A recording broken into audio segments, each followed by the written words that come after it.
Prime Minister Narendra Modi held bilateral delegation-level talks with Japanese Prime Minister Kishida Fumio in New Delhi today. In his statement after the talks, Modi said this meeting aims to give a voice to the Global South and strengthen the India-Japan relationship.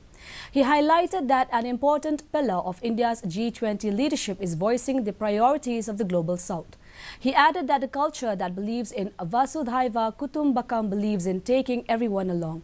Modi emphasized that this year is unique as India and Japan will hold the presidency of G20 and G7 respectively.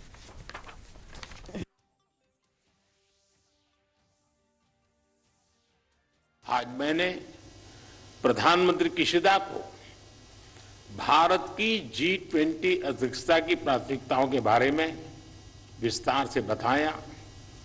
हमारी G20 अध्यक्षता का एक महत्वपूर्ण स्तंभ global south की प्राथमिकताओं को आवाज देना है। वसुधैव कुटुंबकम को मानने वाली संस्कृति सभी को साथ लेकर चलने में विश्वास रखती है।